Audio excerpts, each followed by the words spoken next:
All right, what's going on, ladies and gentlemen? Welcome back for another weekly update. Okay, so we're gonna jump right into it. We have we actually have two or three new patterns on the board, but they are all pretty much the same. They're just on different tickers, and we have a pretty similar one going on Bitcoin right here. If we come over to the 1 hour or the 4 hour time frame, or you could the argument is definitely there that this is just another bear flag, and we could be continuing lower down to the zone, which was our target zone for a pattern up there, which I believe was this guy right here, this big ass bear flag. So we'll see what happens there. But I do want to point out that there are new targets on the board, and I do think we are going to be breaking up from this pattern with all factors considered. So I first want to point out that we are bouncing on the QQQ and on SPY pretty much exactly on the golden pocket here. And I think this is something that people are going to be watching. I think this is the 0.61, I want to say. Let's just say. So let's come all the way down here, come over there. So this is, yeah, the 0.618 retracement. I do think there's a lot of eyes on this. Not think, you can clearly see, like, that's where the buying pressure came over here. That's actually where you form this, your first bullish divergence right here on the hourly time frame. Aside from this big ass bullish divergence that's happening as you're forming this bottoming pattern. But it can also break out, which is why we do also have a downward target that is the exact same as the uptrend break target, because they were within pennies of each other. So I just decided to combine the two instead of making the chart even more messy. And I want to point out that we do have a bullish divergence on the daily time frame on QQQ, and what marked the top was the bearish divergences. But what I do want to point out is that clearly it took a while to mark the top here with these bearish divergences. Like, one formed here, and if you went short going off of that, you still would have been fucked. There would have been opportunities to make a little money here and there, but you would have had to take profits quick. You're probably going to get messed up there if you were going short.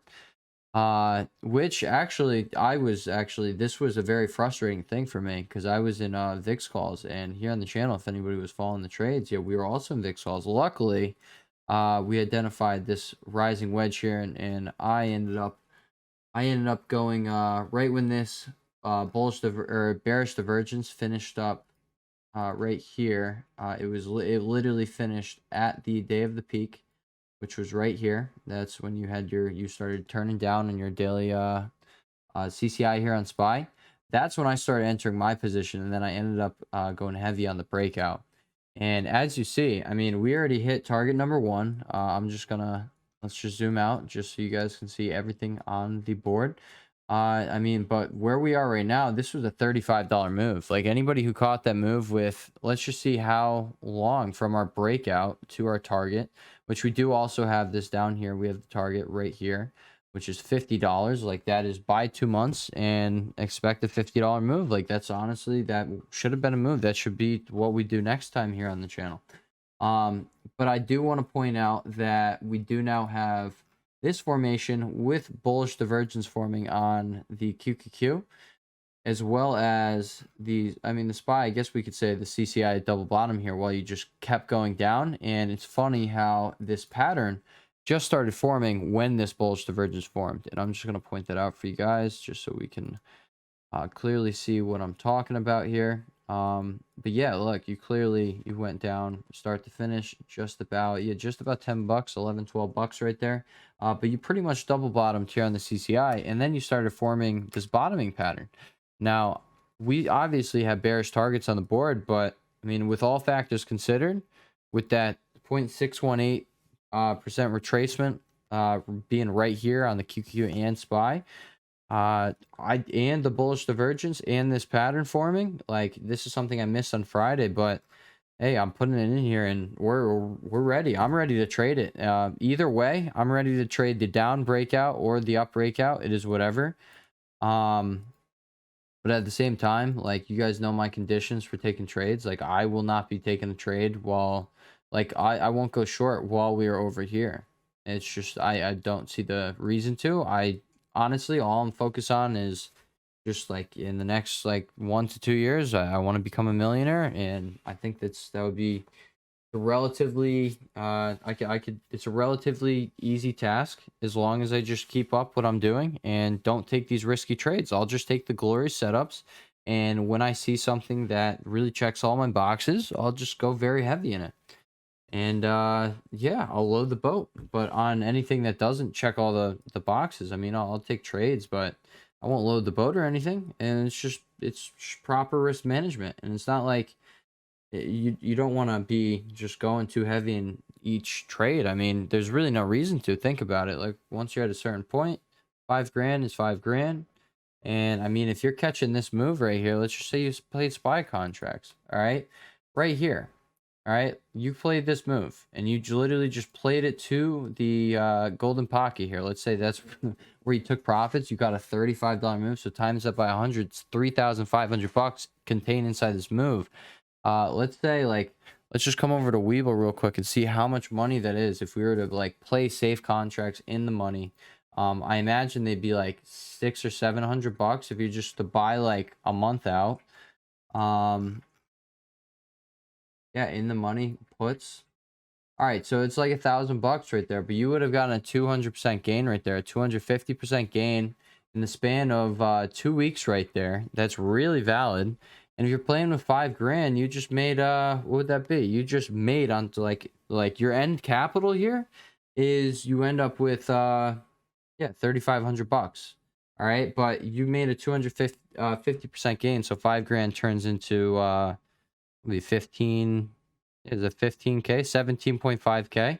Like that's the good amount of money in 2 weeks. I'm just saying, guys. And like the bigger you get, the less riskier you have to be, you know. Like that's how I see it. Like the more money you're working with, the more risk management you're gonna want to work in there. And it's just because like, hey, you're fine, you're perfectly fine. You don't know anybody else who's making this kind of money, and boom. All right. And if they are, they had to work for it.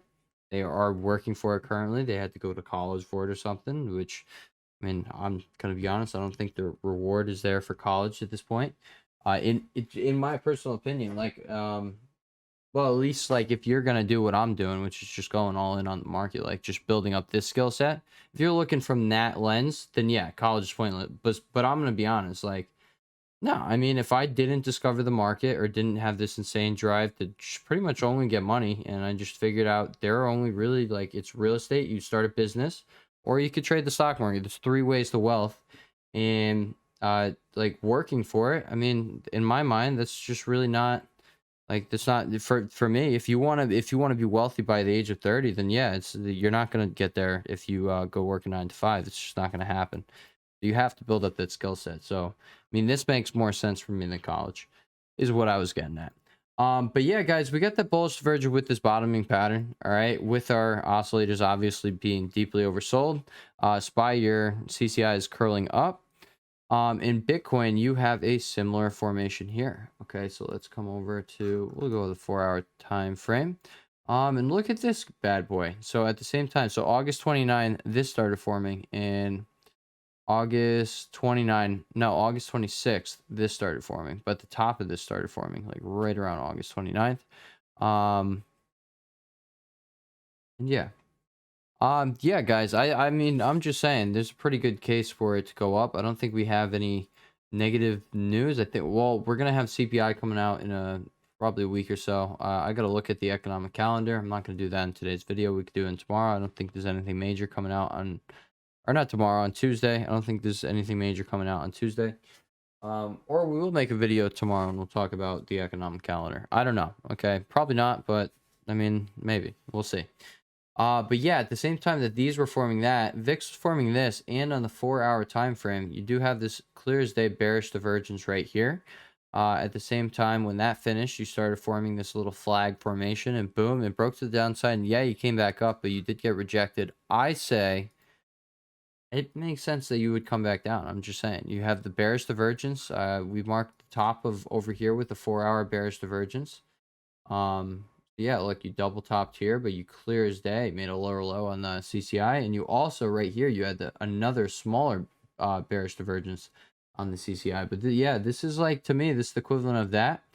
And I still do think we're going to be moving up to these price targets, but I mean, that's why we were in September 16 contracts. And I do expect this month to be bearish. I'm just letting you guys know.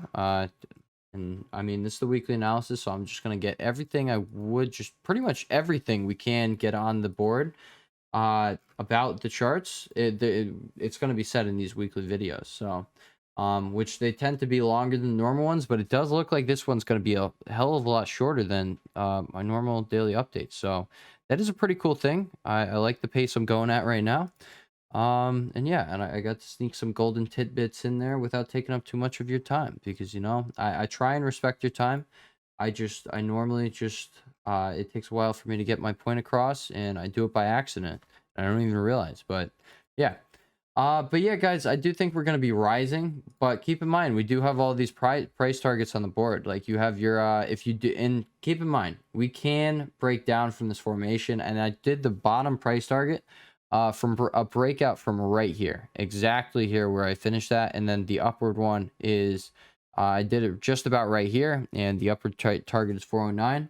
And if you are catching it from somewhere like right here, and it takes a few days to, maybe it goes sideways for a few days and we open up over here. Oh, that's September. When would this be? This would be September 9th. So maybe, I don't know. Okay, maybe we break out sooner and we come over here. But either way, I mean, that's a $10 move right there. If you're in weekly contracts, and let's just see how many days that is. That would be 3 days. So yeah, if you're in 7-day contracts, like, you just caught a $10 move, and it's $1,000. So if you bought in the money, which would probably be like $500, boom, you got 100% gain. But if you get there before, yeah, you got more than 100% gain, because it would only be if it would be intrinsic value. Yeah, guys, I'm just saying, there's a case for you to break upward. I don't know if it's going to happen. I told you guys that the month of September is like, it's not going to be bullish, in my opinion. It's most likely going to continue its reputation of being the most bearish month of the year. And why wouldn't it be in the first bear market we've had in quite some time? Like, since 08, we haven't seen these like this happen to the SPY. Yeah, guys, that's pretty much it. I don't really have anything else to comment on. Oh, hang on. I do have a lesson that I want to point out on the channel. And I mean, it's not really the biggest mistake, but I could have definitely pointed this out on the chart and not started buying in as soon as I did on this play right here. Okay, now I do think this thing is going to be going up. It is almost at 60% short interest now. I think it's at 57% as of Friday's close, according to Ortex. And yeah, you are curling up right here. So if we do have an up day, if this happens to be our broadening bottom here and we break out, or it is the broadening bottom, but if it happens to break out, then I would expect Weber to go up with it, because we did have Weber coming down. Like, when did Weber start falling? August 30th. And we started falling, yeah, pretty heavy on August 30th right here. Now, I don't know why it wasn't following it before, but I do want to point out that Weber has a lot of contracts expiring on September 16th. And let me just point this out. Let me come over here. Let's come over to Weber. Options, September 16, calls. Actually, let's see how many puts are in there. There's like no puts. They're about $5. I mean, maybe they're trying to get these in the money, and then they're going to sell those, and they're going to shove it up. I don't know. We could make new lows on Weber. I don't know. But I do want to point out that Penn Strike has 19,000 open interest, and you have 7,000 open interest right here, and then 8,000, 6,000. So yeah, as long as you get back up to $10 by September 16, I do think this is valid. And I did call out the October 21st. Now it's 7.5. So I told you guys, if we keep falling, now the way I work is I just want to buy as close to the money as possible. I don't like going in the money. But I always like, if I'm paying SPY or QQQ contracts, and if they're not super dated, if they don't have like 2 weeks on them, I'll play like $1 or $2 out of the money, just so they run right into the money and I could start gaining right away, without theta just completely fucking me. But for these, I mean, we got time on this, and I do think by this date, which is within the next 2 weeks, I do think we are going to see a squeeze on this. And even if it doesn't, okay, even if they keep this thing down here, I still think within the next month. Okay, I think Zip Trader was right. Okay, and I'm just gonna say Zip Trader has more experience with short squeezes than I. I think this thing is going to squeeze it. It's 57%, and like it doesn't even have to squeeze. Okay, it could come back up here, and I could just sell. Okay, I've accumulated so much these past like few days that it really doesn't matter. But I do think a bottom will be forming on this thing, and I do want to point out that this is going to be crossing if we do have either a sideways or an up day tomorrow. And even if not, so what? Okay, let it come down and hit the zone. I'll buy a shit ton of the 7.5s for very cheap, probably like 40 or 50 cents at that point. And that's something that's going to be running in the money, and by the time it goes up here, yeah, that's going to be a $250 contract, and that's over a 5x gain. So imagine what that's going to do to five grand. All right, so there's a throw 5 grand in down there, and there's the potential on into the October 7.5, so there's potential that it goes to 25k. So just my thinking here, and I'm gonna reiterate what I said when I first called out this play. There's no reason to risk what you like normally need to trade and what you're uncomfortable with. Like this is something that there's just no reason to risk like what you are worried about on it. All right, so like because like I'm gonna tell you, because like these contracts went way down. I told you guys if we keep falling, like I'm just gonna keep buying the closer to the money contracts as we keep falling. So now I'm buying the 7.5s. It's for under $1. And yeah, I'm just saying it's probably going to be bottoming down at these same levels, just like we hit over here, just like we hit over here. And once we even if we just come up here, the contracts that you're buying down here, they're gonna be up like pretty much 100% by the time you come up here. That's a $2 move. Leave it. Leave it. Thank you. All right, guys. With that being said, I will catch you guys next video, which will be Tuesday if I don't make like a video tomorrow talking about an economic calendar or the economic calendar, so we could get some dates on the board. And yeah. All right, guys. Peace.